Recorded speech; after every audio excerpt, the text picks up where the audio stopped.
இதே அமித்ஷாஜி உள்துறை அமைச்சர் உள்கட்சி விஷயத்தில் தலையிட மாட்டேன்னாரு. நான் தெரியாமல் கேட்குறேன், அப்போ KA செங்கோட்டையன் டிபி பாகிஸ்தான் பீப்புள் பார்ட்டியிலேருந்து வந்தாரா?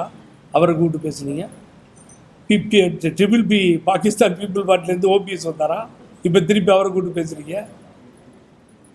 என்ன சார் நியாயம்? இப்போ ஏன் இந்த அரசியல் பண்ணுறீங்க? என்ன லீடரு? யார் அப்போ விட்டு பணம்? ADMK பணம்.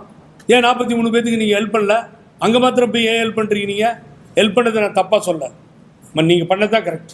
கூட்டத்தில் வந்தாங்க, நெரிச்சல் இறந்துட்டாங்க, போனீங்க, பார்த்தீங்க, ஹெல்ப் பண்ணீங்க. ஏன் இந்த 41 பேருக்கு பண்ணல? நாயனார் நாகேந்திரன் இன்னொரு தடவை அந்த வார்த்தை யூஸ் பண்ணாதீங்க. எந்த காலகட்டத்திலும் இந்த பெரியார் பிறந்த மண்ணில் எந்த மத கலவரமும் வரவே வராது. அதற்காக அந்த முயற்சியை கையில் எடுக்காதீங்க. எங்கேயுமே ஜெயிக்காம நான் வருவேன்னா இங்கே விஜய் கலக்கிட்டு இருக்காரு. என்ன பண்ணுவீங்க? இப்போ அதிமுக போச்சு சார், முடிஞ்சது. இனிமேல் நிலைப்பாடு இருந்தால் தானே நிலைப்பாட்டுக்கு. யார் அழைப்பு வந்தா? நீங்க அழைப்பு கொடுங்க, நான் அப்புறமா பேசிக்கிறேன். டயா பூஸ்டர் சுகரை கண்ட்ரோல் பண்ணும், உங்க ஆரோக்கியத்தை மீட்டு தரும். சர்க்கரையை கட்டுப்படுத்துறதுக்கான எளிமையான வழிமுறை, இயற்கையான வழிமுறை. அனைத்து மருந்து கடைகளிலும் கிடைக்கும். குட் ஈவினிங் சேலம் பிரஸ், எல்லோருக்கும் வணக்கம். நேற்றைய தினம் 5ஆம் தேதி முன்னாள் தமிழக முதல்வர் நாங்கள் போற்றி புகழ்பாடி வணங்கும் புரட்சித் தலைவி அம்மா அவருடைய நினைவு தினம். அந்த இடத்திற்கு நானும் போயிருந்தேன், என்னோடு நிர்வாகிகளும் வந்திருந்தார்கள். 4 பிரிவா அந்த நினைவிடத்தில் போய் ரொம்ப சோகமாயிட்டேன். போயிட்டு ரொம்ப கஷ்டமாக போச்சு. 4 பிரிவாக போய் இந்த கட்சியை ஒருங்கிணைச்சு கடைசியாக 2 முறை ஆட்சியில் அமர செய்த அம்மா நினைவிடத்தில் ஒருத்தர் வேன் மேலே வர்றாரு, மற்றவங்க வராங்க. 4 பேர் ஆரம்பத்தில் எடப்பாடி பழனிசாமி ஓப்பனிங் செரமனி பண்ணிட்டாரு. ஆகவே எவ்வளவு வேதனையாக இருந்ததுன்னா சொல்லணும்னா வேதனையாக இருந்தது. இந்த தாயினுடைய நினைவிடத்திற்கு போகும்போது இந்த கட்சி எவ்வளவு ஒரே கட்சியாக ஒரே குறிக்கோளுடன் இருந்த இந்த இயக்கம் எவ்வளோ 4-5 பிரிவாக போகும்போது அதை என்னால் தாங்கவே முடியல. நினைத்து அதே எண்ணங்களில் அதே வருத்தத்தில் இருந்தேன் ராத்திரிலாம். அப்புறம் தான் இன்றைக்கி ப்ரெஸ் மீட் பண்ணணுன்னு நான் எடப்பாடி பழனிசாமி அவர்களை, உங்களுக்கு ஒரு விஷயம் தெரியுமோ தெரியாது, 4.5 வருஷம் சிஎம், அதுக்கு பின்னாடி மாண்புமிகு முதல்வர் ஸ்டாலின் அவர்கள் சிஎம், 9 வருஷம் ஓடி இருக்கு. இந்த 9 வருஷத்தில் நீக்கிறவங்க பல பேர் பின்னாடி எந்த ரூபத்தில் யார் போயிருந்தாலும் நமது குடும்பத்தை சார்ந்தவர்கள் எவ்வளோ பேர் போயிருக்காங்கன்னு நான் பிரஸுக்கு சொல்கிறேன். இப்போது ஃபஸ்ட்டு உங்களை முதலமைச்சராக்கின திருமதி VK சசிகலாவை காலவாரினீங்க. அதுக்கு பின்னாடி ஒரு பெருந்தலைவர், புரட்சி தலைவர் MGR ஐநா சபைக்கு அனுப்பி அழகு பார்த்த தலைவர், பாமகவில் முதலில் வெற்றி பெற்று யானையிலே வந்த தலைவர், அவருடைய வயது அனுபவம் நமக்கு இல்லை. அப்படிப்பட்ட பண்ருட்டி ராமச்சந்திரன் அவர்களை கட்சியிலிருந்து நீக்கினீங்க. உங்களை முன்மொழிந்த முதல்வராக முன்மொழிந்து அழகு பார்த்த OPSஐ நீக்கினீர்கள்.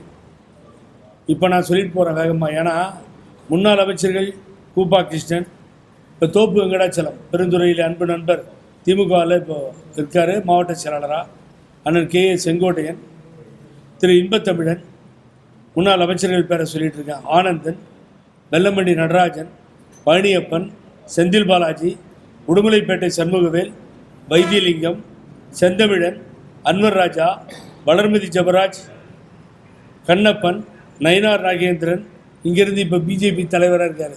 பிறந்து வளர்ந்ததெல்லாம் அவர் அதிமுக. TTV இந்த பாண்டுரங்கன், முன்னாள் அமைச்சர் பாண்டுரங்கன், டாக்டர் விஜய், புதுவை மாநில கழக செயலாளர் ஓம் சக்தி சேகர், தங்கத்தமிழ் செல்வன், எனது அன்பு நண்பர் கஜேந்திரன், பாண்டியம்மாள், செஞ்சி ஏழுமலை, ரத்தன சபாபதி முன்னாள் MLA, ஆறுக்குட்டி, கோவிந்தராஜ், நான் சொல்லிட்டு வர லிஸ்ட்லாம் MLAs, KP கந்தசாமி, நரசிம்மன், கோபாலகிருஷ்ணன், கலைச்செல்வன், விஜிலா சத்யானந்த், உமா மகேஸ்வரி, ஜெயந்தி பத்மநாபன், ஆம்பூர் பாலசுப்ரமணியம்,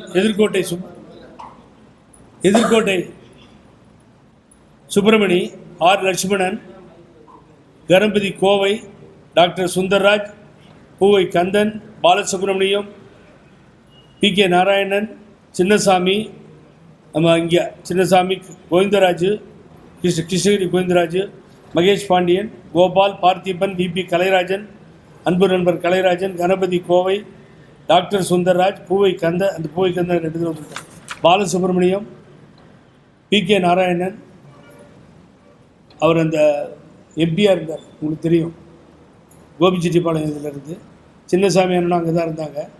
மகேஷ் பாண்டியன், கோபால் வேலூர் பக்கத்தில், அவருடைய சன் பார்த்திபன், கோபால் அண்ணன் எக்ஸ்எம்பி, பார்த்திபன் எக்ஸ்எம்எல்ஏ, தொண்டைமான், அப்புறம் Rangasamy Thanjai, doctor Kathirkamu Periyakulam ex MLA, Salem Venkatachalam, Rajasekar, mister Subburathinam, இங்கே இருக்க எஸ்கே செல்வம்,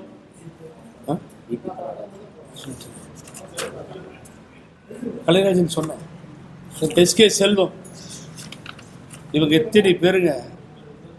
அப்புறம் புகழேந்தி, என்னோடு எப்பொழுதும் இருக்கின்ற அருமைக்குரிய அண்ணன் புரட்சித் தலைவர் எம்ஜிஆர் காலத்திலிருந்து என்னோடு பயணிக்கக்கூடிய அருமை அண்ணன் ஜே.சி.டி. பிரபாகரன். நாங்கள் ஒரு ஒருங்கிணைப்பு குழு ஏற்படுத்தினோம் அந்த கே.சி. பழனிசாமியை சேர்ந்து.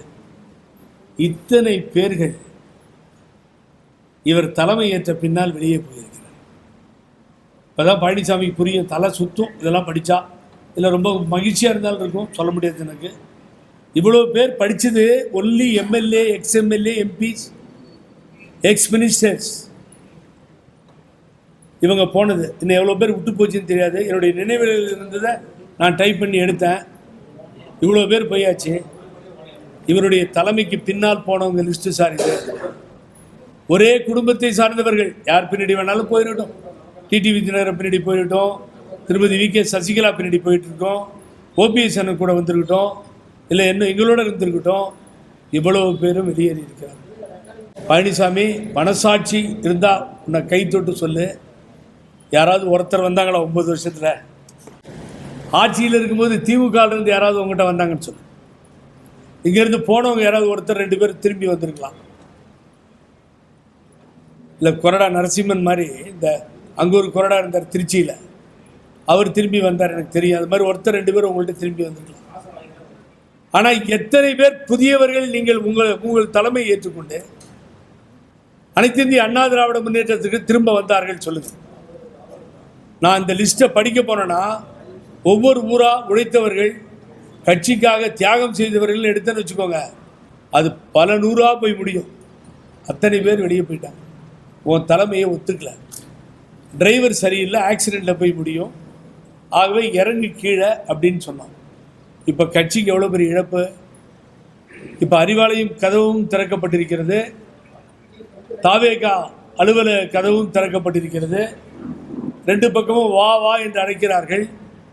தினமும் மீடியா கேமரா எங்கே சுற்றிக்கிட்டு இருக்கு. அதிமுகவிலேருந்து இன்றைக்கி யார் போகிறாங்க, நாளைக்கு யார் போகிறாங்க, நாளன்னைக்கு யார் போகிறாங்க, இவங்க ரெடி ஆகிட்டாங்க. இந்த செய்திகள் தான் பெரிதாக போய்கொண்டிருக்கு. இந்த மாதிரி இந்தியாவில் ஏதாவது ஒரு கட்சிக்கு இப்படிப்பட்ட இழப்பு ஏற்பட்டது உண்டா? இன்னும் ஒன்று, தானை தலைவன், வெற்றி திருமகன், அது தமிழ்னா என்ன தமிழன், புரட்டு தமிழன், எதோ நீ சொல்லிக்கிற லைனா, இதெல்லாம் புரட்சியா? செம்மலை அண்ணனை கேட்குறேன், நியாயமா? இன்னமும் நீங்கள் வக்காலத்து வாங்கி பேசிட்டு இருக்கீங்க. உங்களுக்கு சசிகலாவையும் டிடிவி தினகரன் செம்மலை அண்ணனுக்கு பிடிக்காது, எனக்கு தெரியும். கரெக்ட், விட்டுருவோம். இந்த லிஸ்ட்டுக்கு என்ன பதில் சொல்ல போறீங்க? இவங்களாம் ஏன் வெளியே போனாங்க? எந்த நிலைமையில் போயிட்டு இருக்கு சார்? இந்த வந்தே பாரத் ட்ரெயின் போகும். வந்தே பாரத் ட்ரெயின் போகும்போது இந்த கூட்ஸு சின்ன சின்ன ட்ரெயினில் ஓரம் கட்டிடுவான். ஓரம் கட்டிட்டு அந்த வண்டியை வேகமாக விடுவான், சதாப்தியை விடுவான். அந்த வந்தே பாரத் வண்டியாக இன்றைக்கி திமுகவும் தாவேகாவும் போயிட்டுருக்கு. கம்ப்ளீட்டாக ஓரம் கட்டாங்களே அதிமுகவை. உன்னோட பயணம் பண்ணுறது வேஸ்ட்டு, போய் சேர்றது வேஸ்ட்டு. இப்படிப்பட்ட ஒரு சூழ்நிலை உருவாகி இருக்கிறது. கொஞ்சமாவது ஒரு அனுதாபமும் ஃபீலிங்கு வரணுன்னு தான் இதை படித்து காமிச்சேன். அதுதான் இந்த லிஸ்ட்டு, ரொம்ப முக்கியமான லிஸ்ட். ரொம்ப வேதனையாக இருக்குங்க இதெல்லாம் பார்க்கும்போது. கட்சி இப்படி அப்படியே தொய்வாக போய்கிட்டே இருக்கு. ஆக அதுக்கு ஏதாவது ஒரு முடிவு எடுக்கணும், பெருசாக ஏதாவது பண்ணணும்னு ஏதாவது நினைத்ததுண்டா? அந்த ஃபீலிங்கே உனக்கு கிடையாது. இப்போ என்ன ஆகிட்டு இருக்கு பழனிசாமி கதி? இப்போ பாருங்கள் பழனிசாமி முகம் எப்படி இருக்குது. நான் லிஸ்ட்டு படிச்சிருக்கேன் பாருங்கள். இது 66 பேரை படித்தேன். X minister, ex MP, ex MLA. இப்போ ஒரு முகமே வாடி போய் நிற்கிது. இப்போ என்ன பண்ணுறதுன்னு புரியல. ஏன்னா ரேஸ் பிட்வீன் ரொம்ப கிளியராக இண்டிகேட் பண்ணிடுச்சு. நமக்கு ஆகுதோ இல்லையோ செய்தித்தாள்கள் நம்ம மதிக்கிறோம். ஒரு செய்தித்தாளில் 90% திமுகவும் 70% தாவேகாவும் நேற்று நியூஸ் வருது, நம்ம பார்க்குறோம். ஸோ ஈஸியாக புறக்கணித்து தூக்கி போட்டுற முடியாது. நமக்கு ஆகலைன்றதுக்கு கண்டதை வாயில் வந்து பேச முடியாது. என்ன ஸ்டேஜ் பழனிசாமி சொல்லு. ஆர்ப்பாட்டம், ஊர்வலம், ரோட் ஷோ எல்லாம் போச்சு. போகிற இடத்துல உனக்கு ரெஸ்பான்ஸ் கிடையாது எங்கேயும். ஆகவே கட்சியை கம்ப்ளீட்டாக ஒழிக்கணும்னு முடிவு பண்ணியாச்சு. இப்போ இந்த பிஜேபி வேடிக்கை பார்த்து அவங்க பிஜேபி சக்ஸஸ் பண்ணிட்டாங்க. என்னை பொறுத்தவரைக்கும் 80% பிஜேபி வெற்றி அடைந்து விட்டது. அதிமுகவை சுக்குநூறாக உடைக்கணும்னு முடிவு பண்ணாங்க. ஒரு காலத்தில் சேர்த்து வச்சாங்க. இன்னொரு நேரத்தில் இதே அமித்ஷாஜி உள்துறை அமைச்சர் உள்கட்சி விஷயத்தில் தலையிட மாட்டேன்னாரு. நான் தெரியாமல் கேட்குறேன், அப்போ KA செங்கோட்டையன் டிபி பாகிஸ்தான் பீப்புள் பார்ட்டியிலேருந்து வந்தாரா? அவரை கூப்பிட்டு பேசுனீங்க.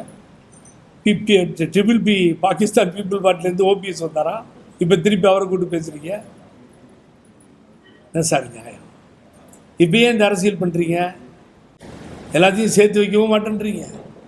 பழனிசாமி ஒத்துக்க மாட்டேங்கிறாரு. சைடில் இதை ஓட்டுறீங்க. ஆனால் 3 பேர் 4 பேர் உங்கள்கிட்ட சரண்டர் ஆகிட்டாங்க. அதிமுக உன்னுடைய தலைவர்கள் பிஜேபிகிட்ட சரண்டர் ஆகிட்டாங்க. சரண்டரான எந்த தலைவர்களையும் அதிமுக வானோங்கி பறக்கின்ற வள்ளல் கொடி ஏந்திய தொண்டன் ஏற்றுக்கொள்ள மாட்டான். உங்களுக்கு புரிஞ்சிருக்கும். மத சார்புள்ள எந்த இயக்கத்தையும் தூக்கி எறியோமை தவிர நாங்கள் ஏற்றுக்கொள்ள மாட்டோம். இதுதான் அதிமுக தொண்டனுடைய முடிவு. நீங்கள் போட்டுக்கோங்க. பணத்தை காப்பாற்றணும், அதுக்காக இவர்களெல்லாம் பின்னாடி போகிற காட்சியை நம்ம பார்க்கணும்.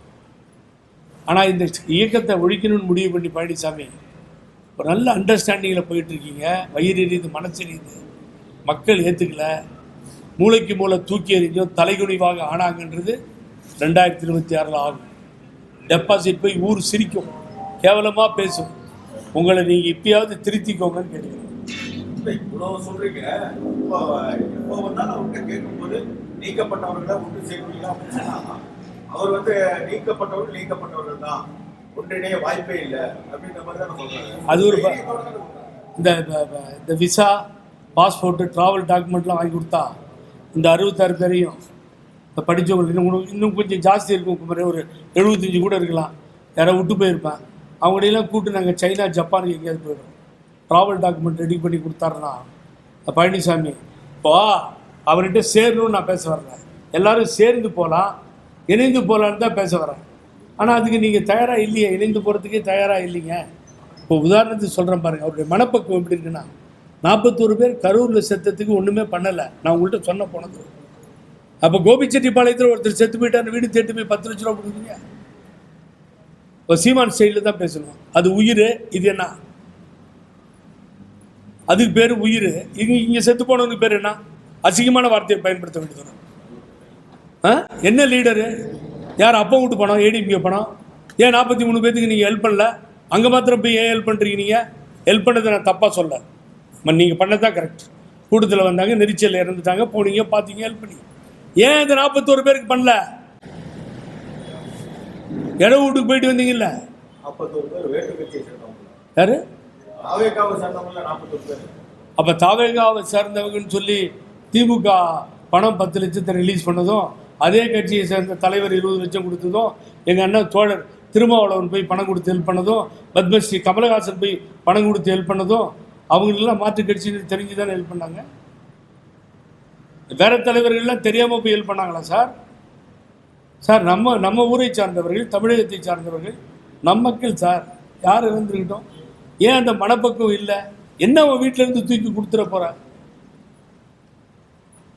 வேதனைக்குரிய ஒரு விஷயமா இருக்குது. நீங்கள் இன்னைக்கும் மாதிரி இல்லை. ஆகவே இந்த ஒரு முக்கியமான விஷயம் என்னன்னு கேட்டிங்கன்னா, இந்த திருப்பரங்குன்ற மேட்டர் ரொம்ப இம்பார்ட்டன்ட் மேட்டரை கையில் எடுக்கிறாங்க. எனது அன்பு நண்பர் நயினார் நாகேந்திரனிடத்தில் பேட்டி கேட்டுக்கொள்கிறேன். நீங்கள் பிறந்தது வளர்ந்தது அதிமுக. உங்களுடைய இரத்த ஓட்டத்தில் கலந்திருப்பது திராவிட இயக்கத்தினுடைய கொள்கை கோட்பாடுகள். அயோத்தியா மாதிரி ஆகக்கூடாதான்னு கேட்குறீங்க.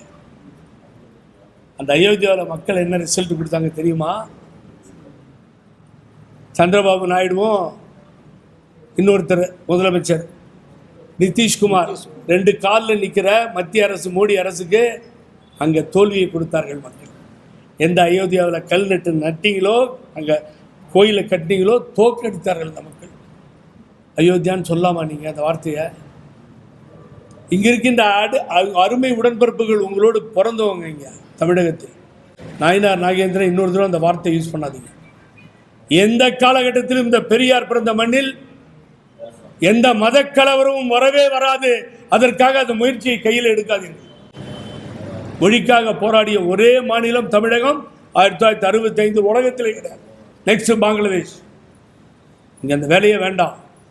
நீங்கள் பிறந்து வளர்ந்த இடத்த பாருங்கள், தலைவர்களை பாருங்கள், தந்தை பெரியாரை திரும்பி பாருங்கள், பேரறிஞர் அண்ணாவையும் புரட்சி தலைவர் எம்ஜிஆரையும் பாருங்கள். அம்மா கொடுத்த பிச்சை தான் இன்றைய தினம் வளர்த்து உங்களை பிஜேபி தலைவராக்கி இருக்கிறது. சொல்லவே சொல்லாதீங்க அயோத்தியான். மதுரை மக்களை பொறுத்தவரை அங்கே இருக்க இஸ்லாமிய சகோதரர்களையும் சரி, அங்கே இருக்கின்ற இந்துக்களையும் சரி, அங்கே இருக்கின்ற கிறிஸ்துவ மக்களையும் சரி, நான் பாதம் பணிந்து வேண்டி வணங்குகிறேன். ஏன்னு கேட்டிங்கன்னா, எந்த மதத்தை சார்ந்தவர்களும் இதை கையில் எடுத்து இஷ்யூ பண்ணி கலாட்டாவில் இறங்கவே கிடையாது. எல்லோரும் அமைதியாக இருக்காங்க. பெஞ்சில் ஒரு தீர்ப்பு வருது, சிங்கிள் ஜட்ஜி ஒரு தீர்ப்பு கொடுக்குறாரு, வக்கீலுக்கு தெரியும். அது அடுத்து இப்போ சுப்ரீம் கோர்ட் போயிடுச்சு. என்னை பொறுத்தவரை நான் தமிழக அரசிடம், மாண்புமிகு முதல்வரிடம் வேண்டி கேட்டுக்கொள்கிறேன். அயோத்தியாவை கோயிலை இடிக்க அத்வானி போன காலத்திலே இருந்து, அவர் விபி சிங்கால் கைது செய்யப்பட்டு தடுக்கப்பட்ட காலத்திலிருந்து பிரதம மந்திரி அனுமதிக்கவில்லை. விபி சிங் ஆட்சியிலிருந்து தூக்கி எறியப்பட்டார். பரவாயில்லை அப்படின்ட்டு போயிட்டார். மாபெரும் வரலாற்று சிறப்பு மிக்க தலைவர். வெளியிலிருந்து உள்ள லீடர்களை உள்ள விடவே விடாதீங்க. மதுரையில் அது புகழேந்தியா இருந்தாலும் சரி, வேறு எந்த கட்சி தலைவர்களும் மதுரை உள்ளே செல்லக்கூடாது. எந்த கூட்டமும் நடத்தக்கூடாது. பிரஸ் கூட வேண்டி கேட்டுக்கிறேன், இது இஷ்யூ பண்ணாதீங்க. எங்க அடிச்சு கொல்லணும், எங்க கொலை வெறியா நடக்கணும், ரத்த ஆறு ஓடுன்னு கனவு காண்றானுங்க. ஆகவே மற்ற கட்சிகள் தலைவர்கள் அங்கே உள்ள போகக்கூடாது. அங்கே இருக்க ஒரு கமிட்டியை போட்டு அத்தனை மதத்தை சார்ந்தவர்களை உட்கார வைத்து அவர்கள் முடிவெடுத்து இங்கே தீபம் ஏற்றணுமா அங்கே தீபம் ஏற்றணுமா அவங்க ஏற்றிக்கிட்டு. ஆகவே இல்லாத பிரச்சனையை உருவாக்கி குளிர்காய வேண்டாம். இதுதான் எங்களுக்கு தலைவரும் அம்மாவும் சொல்லிக் கொடுத்தது. நயினார் நாகேந்திரன் பண்ணையார் மேலே எனக்கு ஒன்றும் தனிப்பட்ட கோபம் இல்லை. அயோத்தி என்ற வார்த்தை யூஸ் பண்ணதால் நான் சொன்னேன். ஆகவே அந்த அன்பு நண்பர் எங்கிருந்து வந்தோன்றதை நீ யோசனை பண்ணி பேசணும். ஆகவே இதற்காக ஒரு கட்சி முயற்சிக்கு மேனால் அந்த கட்சி தமிழகத்திலே இருக்கவே முடியாது. காலும் ஊன முடியாது, கையும் ஊன முடியாது, பாயிலையும் படுக்க முடியாது, காலி பண்ணிடுவாங்க இந்த மக்கள். ஒரு கர்நாடகாவில் ஒரு இன்சிடென்ட் ஆச்சு. இதே மாதிரி கோயில் பக்கத்தில் மசூதி இருக்குது, இடிக்கிறன்னு ஒரு கும்பல் உள்ளே போச்சு. ஒன் ஆஃப் த பிளேஸ் என்ன நடந்தது தெரியுங்களா? அந்த ஊரில் மொத்தம் 25,000 பேர் இருந்தாங்க. 25,000 பேர் திரண்டு அந்த ஊர் வெளியில் நின்றுட்டு உள்ளே நுழைஞ்சு அடித்து நொறுக்கிடுவேன்ட்டாங்க. போங்கடா வெளியே. இங்கே நாங்கள் மசூதிக்கு போகிறோம், அவங்க வந்து கோயிலுக்கு வராங்க. நாங்கள் அண்ணன் தம்பியை வாடுறோம். எங்கடா கெடுக்க வந்தீங்க நாய்கடா, போங்கடா வெளியில். அடி வாங்க மோடி வந்த காட்சியை கர்நாடகம் நிரூபித்தது. வேண்டாம் சார். நீங்கள் நீதி அரசரை பற்றி நீதிபதி துணையாக இருக்கார், நீதிபதி தப்பு பண்ண சார். த ஜட்ஜ்மெண்ட் டெலிவர்டு கொடுத்தாச்சு. அது சரியில்லைன்னா அடுத்தது நீங்கள் அப்பீல் போகிறதுக்கு சட்டத்தில் இடம் இருக்குது. நீதிபதியை கிரிட்டிசைஸ் பண்ணுறது எப்படி ஏற்றுக்க முடியும்? அவருடைய கண்ணோட்டத்தில் கொடுத்துருக்காரு. நீங்கள் முடியலன்னா அப்பீல் போங்க. ஏற்கனவே ஒரு பெஞ்சு ஜட்ஜ்மெண்ட் இருக்குது. இப்போ சுப்ரீம் கோர்ட் போயிருக்கீங்க, அவரை போய் கண்ணா பண்ணான்னு பேசுறது எதுக்கு? அவருக்கு அது இறுதி தீர்ப்பும் அல்ல. ஆகவே என்ன, யாரை வேணாலும் திட்டலாம், யாரை வேணாலும் பேசலாம். விஜய் திட்டலையா? மைக் போட்டு திட்டிட்டு இருக்கான, வாயில் வந்தாலும் ஆ ஊ அப்படின்னு. அது மாதிரி தான். என்ன பண்ணுறது சொல்லுங்க பாப்பா. அடுத்த கட்டமாக நடவடிக்கை என்ன? அதிமுகவை மீட்கிறதுக்கு ஊரெல்லாம் போய் பிரச்சாரம் பண்ணணும்னு சொன்னீங்க. இது வரைக்கும் அதெல்லாம் ஒரு இம்மி அளவு இல்லை. நீங்கள் தப்பாக பேசுறது ஒரு தொழிலாக போச்சு. கேளுங்க சார், கேளுங்க சார். ரேடியேஷன் ஹோட்டலில் மாத்திரம் இல்லை, பட் தெரிஞ்சுக்கோங்க. அசோகர் ஹோட்டலில் சார் மெட்ராஸில் பெரிய கூட்டத்தை போட்டேன். எல்லா டிஸ்ட்ரிக்டும் போனேன், லெட்டர் எழுதியிருக்கேன், இப்பயே காப்பி தரேன். எல்லா லீடருக்கும் எழுதுறேன். ஒத்து வர மாட்டேன். ஏன் ஒத்து வர மாட்டேன்? எல்லாத்தையும் சேர்த்துட முடியும். நீங்கள் கேட்டது நல்ல கேள்வி தான். ஒருத்தர் ஒத்து வர மாட்டேங்கிறார். எடப்பாடிக்காரர் ஒத்து வர மாட்டேங்கிறார் பழனிசாமி. அவர் ஒத்து வந்தால் 10 நிமிஷத்தில் நீங்கள் முடிச்சுட்டு வேலையை வெளியே போயிடுவாங்க. ஃபோன்லேயே முடிப்பேன், நல்ல முடியும். ஒத்துரும். என்ன பண்ண சொல்கிறீங்க? இதில் நான் வெற்றி அடைஞ்சிட்டேன்னு சொல்லலை, உங்கள் முன்னாடி நான் ஒத்துக்கிறேன். அதை தான் வந்தது, கொஞ்சம் லேட்டாக வந்தீங்க சாரு, வந்தது நான் அதை தான் வேதனையாக சொன்னேன். 4 குரூப்பாக போய் அம்மா நினைவிடத்தில் மாலை போடுறது கண்ணில் தண்ணி வருதுன்னு சொன்னேன். இதுக்கு மேலே நான் என்ன சொல்ல முடியும்? அவர் மட்டும்தான் அதிமுக சொல்லியிருக்காரு. ஆனால் இவங்க வந்து இல்லை, அவர் பிறகு தான் அதிமுகவுக்கு முன்னாள் அமைச்சர்கள் இருக்காங்க.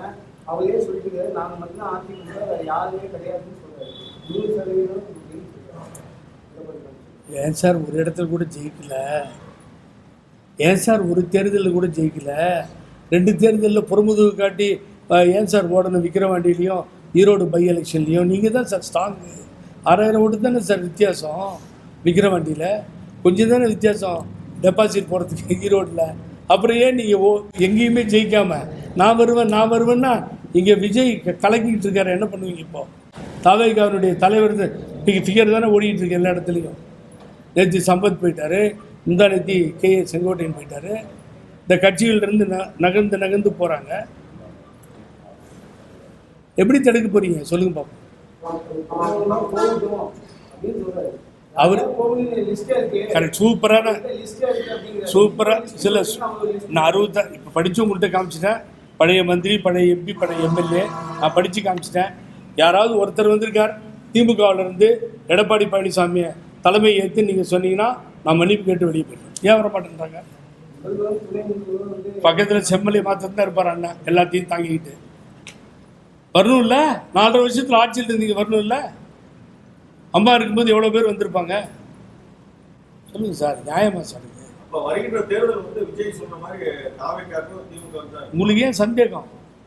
ஏன் சந்தேகம்? நீங்க எப்ப சார் டிவி சார் பாருங்க, இப்படி எங்கால் சும்மாவே இருக்க மாட்டாங்க. அடுத்து டிவி கேவல ஒன்று சொல்கிறேன் சார் ஓப்பனாக, உடனே நீங்கள் இப்படி எடுத்துக்காதீங்க. 11 வருஷம் கேஸ் நடத்துங்க, வெற்றியை வாங்கி கொடுத்தோம். எனக்கு பிணையை கொடுத்த அம்மாவுக்கு அந்த வாய்ப்பை அந்த தாய் கொடுத்துச்சு, எல்லாம் நடந்தது. எந்த அரசு பதவியில் நான் இல்லை, அதிமுக தொண்டனாக இருக்கேன். பச்சை கீழே சைன் பண்ணல, கொள்ளடிக்கலை, கெட்ட பேர் இல்லை. நான் எங்கே வேணாலும் போகலாம் சார், தாவேகாவுக்கு போகலாம், இன்னொரு கட்சிக்கு போகலாம், என்னை யாரும் கேட்க முடியாது.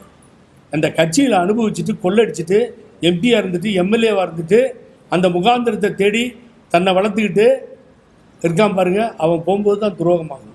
செங்கோட்டையன் வந்து அதிமுக துரோகம் பண்ணார். செங்கோட்டையன் துரோகம் பண்ணாருன்னு நான் சொல்ல வரல. அவரை போட்டு இல்லை, அவன் கரெக்ட், அவரை போட்டு இருக்குன்னா என்ன பண்ண முடியும்? எவ்வளோதான் இருக்கிறது? அப்புறம் கட்சி விட்டு எடுத்து அவர் எங்கே போவார்?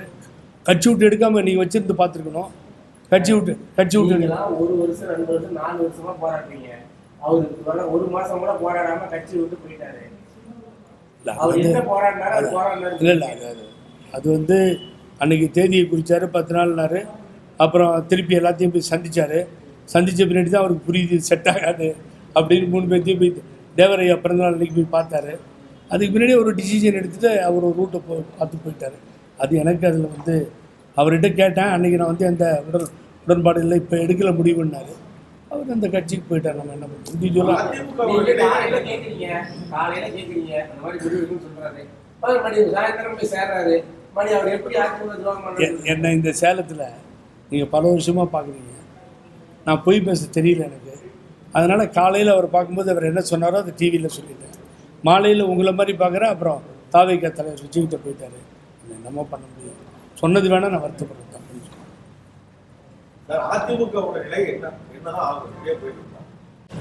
அதிமுக போச்சு சார், முடிஞ்சது. இனிமேல் நிலைப்பாடு இருந்தால் தானே நிலைப்பாட்டுக்கு. அவர் தலைமையில் ஒழிச்சிட்டார். அவர் இனிமேல் தொண்டர்கள் யாரும் விரும்பலை சார் இதை. சார் அவர் மாத்திரம் இல்லை, நான் சொல்கிறேன், இன்றைக்கி பிஜேபி பின்னாடி எந்த தலைவர்கள் போனாலும் அதை அதிமுக தொண்டர்கள் ஏற்றுக்கொள்ள மாட்டார்கள். அதுதான் சார் முடிவு. ADMK தொண்டர் முடிவு அதுதான். அதுக்கு பின்னாடி தொண்டர்கள் எலெக்ஷன் நேரத்தில் என்ன முடிவு எடுப்பார்கள்னு தெரியாது. ஆகவே இந்த கூட்டணி பொருந்தாத கூட்டணி, அம்மா ஒப்புக்கொள்ளாத கூட்டணி. இந்த வரைக்கும் நான் ஒரு முடிவு எடுக்கல சார், அப்படியே உட்காந்துருக்கேன். ஆகவே எனக்கு நேற்று பாருங்கள் நான் எப்படி இருக்கேன். நேற்று அந்த காட்சியை பார்த்து பேசாமல் சேலத்தில் வந்து அம்மா சிலைக்கு மாலை போட்டு போயிட்டு இருக்கலாமான்னு கூட தினேஷ் கூப்பிட்டு பேசினேன், வக்கீல பேசினேன். அந்த இடத்துல போய் 4ஆக பிரிஞ்சு போடும்போது உடம்பு ஒரு மாதிரி ஆச்சு. இவ்வளோ அசிங்கம் பண்ணிட்டாங்க இவனுங்க அப்படின்னு சொல்லி. ஆகவே அவங்களுக்கு இல்லை சார். அவர் ஒருத்தர் குதிரை மேலே வரார், ஒருத்தர் வண்டி மேலே வரார், எல்லாம் ஒருத்தர் கேமராவோட வராங்க. அந்த இடத்துக்கு தனித்தனியாக போகிறோமே, பிரிஞ்சு கிடக்கிறோமே அப்படிங்கிறதே இல்லை சார். ஆகவே ஏதாவது ஒரு முடிவு எடுத்து தான் ஆகணும். நம்ம ஒரு முடிவு எடுப்போம். அந்த முடிவு புரட்சி தலைவர் எம்ஜிஆருக்கும் அம்மாவுக்கும் துரோகம் பண்ண முடிவாக இருக்காது. ஆனால் பெரியதொரு முடிவை எடுக்க தான் போகிறோம். அப்ப புகழேந்தி தனி நீதி தொடங்குறாருன்னு நினைக்கலாமா? எப்படி வேணாலும் நீங்கள் கற்பனைக்கு மேடி தந்து என்னுடைய நண்பர் எந்த ரீச் ஆகிறீங்களோ ரீச் ஆகுங்க, பரவாயில்ல. நான் வந்து ஐ டோன்ட் நோ டினே நீங்கள் கேட்குறதுக்கு ஒரு முடிவை எடுக்க தான் போகிறோம். ஒரு 15-20 நாள் என்னுடைய முடிவு வெளியே வந்து ஓபிஎஸ் 15ஆம் தேதி ஒரு அறிவிப்பு பண்ணாரு. டெல்லி போயிட்டு வந்து நான் எதுவுமே பண்ணாங்க. தப்பு தான். நீங்கள் சொன்னது அருமையான சொன்னது வைத்திலிங்க அண்ணன். இவர் வந்து இல்லைன்ட்டு போகிறாரு. அப்புறம் அவ்வளோ பெரிய லீடர் பண்ருட்டி ராமச்சந்திரன் அண்ணன் நீட்டாக சொல்கிறாரு, இது மாதிரி இனிமேல் தேசிய முன்னணி கூட்டணி இல்லைன்னு சொல்கிறாரு பிஜேபியோட. அதுக்கு பின்னாடி போய் அமித்ஷாவை இவர் பார்க்குறாரு. அப்போ அவருக்கு என்ன மரியாதை, இவருக்கு என்ன மரியாதை? நீ கேட்ட கேள்வி நியாயமானது, அதில் எனக்கு உடன்பாடு இல்லை. அவர் எப்படி சுற்றினாலும் திரும்பி அந்த பிஜேபி மையத்துக்கு தான் ஓபிஎஸ் எல்லாம் போகிறதா இருக்கேன். நான் என்ன சொல்கிறேன், ஒரு அண்ணன்கிட்ட ஓப்பனாக சொல்லிவிடுங்க, நான் பிஜேபி விட்டு வரமாட்டேன், நீங்கள் இதெல்லாம் சும்மா ட்ரை பண்ணாதீங்கன்னு. இருக்கிறவங்களாவது நல்லபடியாக ஒரு முடிவு எடுக்கட்டும், அவங்க ஒரு வழிக்கு வரட்டும். ஆகவே அவர் பிஜேபிக்கு போகிறது யாரும் விரும்பலை சார். அவர் கூட ஓபிஎஸ்சி பாஜக சேர்ந்துருங்க, இல்லை அரசியல் விட்டு போயிருங்க சொல்ல வரீங்களா? நான் சொன்னேன் அவர் அரசியல் விட்டு போடணும், தப்பாக பேசுறீங்க. இல்லை சார், ஒரு முடிவு எடுக்க மாட்டேங்கிறாரு. அவர் நம்பி வந்தீங்க, நீங்களும் அவர் நம்பிலாம் நிறையா பண்ணீங்க. அவ்வளோ பெரிய வார்த்தை சொல்ல முடியும் இல்லை, அது அவருடைய இண்டிவிஜுவல் கெப்பாசிட்டி இல்லையா? நீங்கள் சொன்னது எது வேணாலும் அவர் பண்ணலாம். அவர்கிட்ட எனக்கு என்ன ரெக்வஸ்ட் அண்ணங்கிட்டனா, உங்களால் மற்றவங்க பாதிச்சிடக்கூடாது. ஏகப்பட்ட பேர் இருக்காங்க மாவட்ட செயலாளர், 84 யூனிட்டை போட்டோம். இதே சேலத்தில் கூட வந்து மீட்டிங் நடத்தினோம். ஆகவே எல்லோரும் நம்பிக்கிட்டு இருக்காங்க. யாரும் அவர் ஒரு ஸ்லிப் கொடுத்தாரு, எல்லாரும் எழுதி பிஜேபி கூட போகக்கூடாதுன்னு தான் அவர் கையில் கொடுத்துருக்காங்க. அவர் இப்போ போய் அமித்ஷாவை பார்த்துட்டு வந்துட்டார். அவர் கொஞ்சம் சீட்டு கொடுக்குறேன்னு சொன்னதாக கேள்வி எனக்கு. யார்? அமித்ஷா. அது எந்த ஆங்கிளில் எப்படின்னு எனக்கு தெரியல. அது மூலிமா அவர் திரும்பி பிஜேபிட்டு பண்ணார்னா இங்கே அதிமுக இருக்க அவருடைய மாவட்ட செயலாளர்களோ மற்ற நிர்வாகிகளோ ஒப்புக்கொள்ள மாட்டார். இதுதான் கேட்குறது நிதர்சனம், உண்மை.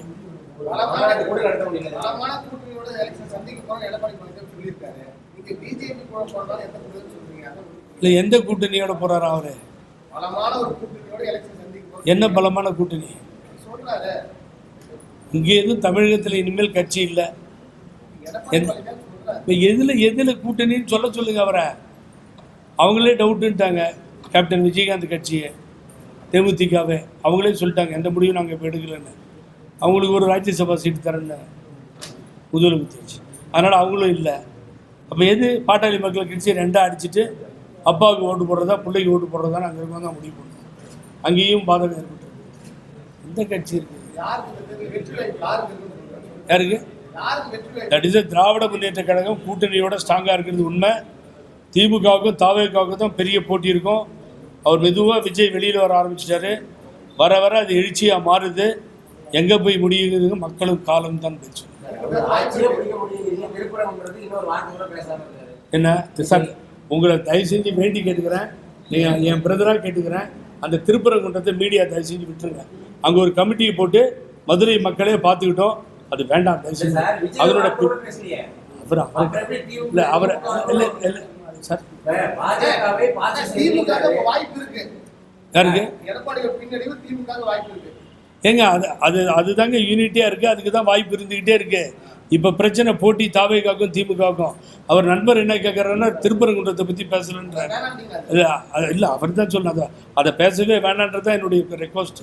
சார், பெரிய மத கலவரம் ஏற்பட்டு நம்ம கண்ணு முன்னாடி நம்ம சொந்தங்கள் சாகிறத நீங்கள் பார்க்கணுமா அந்த நாட்டில்? வேண்டாம் சார், அது விட்டுருங்க. வேறு எது வேணாலும் என்ன கூட திட்டி கேள்வி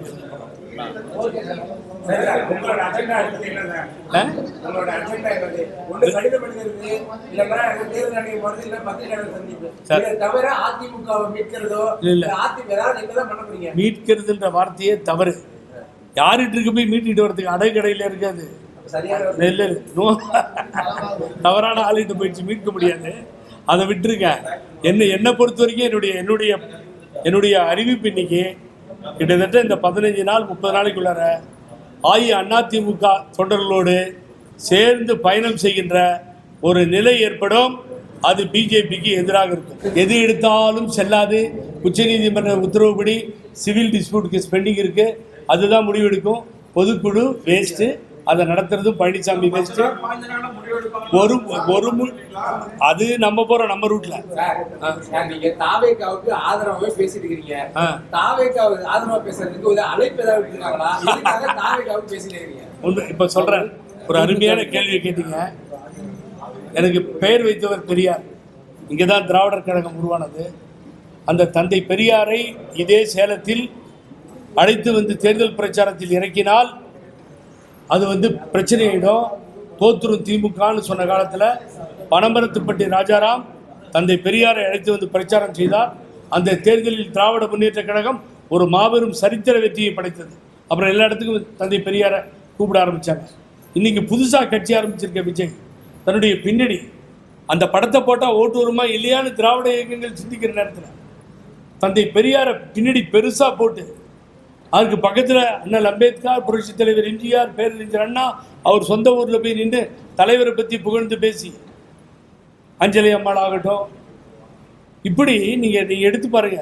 ஆகவே திராவிட இயக்க தலைவர்களை கொண்டாடுகிறார் விஜய் என்றால் நான் கொண்டாட தான் செய்வேன், நான் பாராட்ட தான் செய்வேன், நான் புகழ்ந்து பேச தான் செய்வேன். இதே அசெம்பிளியில் கலைஞர் ஸ்டாலின் அவர்கள் முதல்வர், மக்கள் திலகம் புரட்சி தலைவர் எம்ஜிஆர் பெரியப்பான்னு சொல்லும்போது நான் பாராட்டி பேசுகிறேன். அதுக்கு பின்னாடி தங்கம் தென்னரசு சொன்னார், மற்ற அமைச்சர்கள் சொன்னார், இங்கிருந்து போனவங்க தான் அங்கே இருக்காங்க எல்லாரும் சொல்லும் பொழுது பாராட்டுகிறோம். அதை விஜய் ஆரம்பத்திலேயே தந்தை பெரியார் படத்தை பெரிதாக பின்னால் வைத்து அந்த கட்சியை கொண்டு வர்றார் முன்னாடும் பொழுது விஜயை பாராட்டுவதில் என்ன தவறு இருக்கிறது?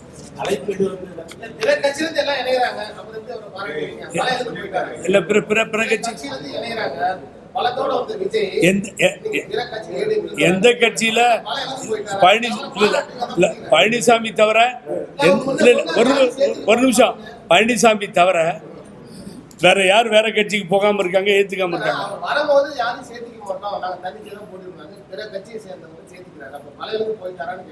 இல்ல புரியல நீங்க சொல்றது. I'm not able to understand. தமிழக வெற்றி கழகத்திற்கு எந்த ஒரு நிகழ்ச்சிக்கு அனுமதி கொடுத்தாலும் தமிழக அரசு பல்வேறு நிபந்தனை கொடுத்து முட்டுக்கடை போடுது. அப்ப தமிழக வெற்றி கழகத்தை பார்த்து தமிழக அரசு பயந்துச்சா? பயந்துருச்சுன்னு சொல்ல முடியாது, சில நிபந்தனைகள் வேண்டும். என்னை பொறுத்த வரைக்கும் ரோட் ஷோ வேணான்றேன். ரோட் ஷோவால் ஒரு இன்சிடென்ட் ஆச்சு. ஒரு இடத்துல மைதானத்தில் மீட்டிங் அந்த காலத்தில் போட்டு தலைவர் வந்து நடத்துவார் பாருங்க, அது மாதிரி நடத்தினா நல்லாயிருக்கும். ஆகவே இப்போ பாருங்கள், புதுச்சேரியில் ஜோக்கர் சார் என்ன அது ரங்கசாமி அண்ணன் இங்கே எங்கேயா ரோடு இருக்குது கொடுக்குறதுக்கு, ரோடு இருந்தால் தானே ஷோ பண்ண முடியும்னு. ஆகவே ரோட் ஷோ நமக்கு ஒரு பாடத்தை பூட்டி விட்டது. அதை நிறுத்தி எங்கே மைதானத்தில் வந்து பேசி போடும் தலைவர்கள் தவறில்லை. இது எல்லாரும் கடைபிடிக்கணும். அழைப்பு வந்தா போவீங்களா மாட்டீங்களா? யார் அழைப்பு வந்தா? நீங்கள் அழைப்பு கொடுங்க, நான் அப்புறமா பேசிக்கிறேன்.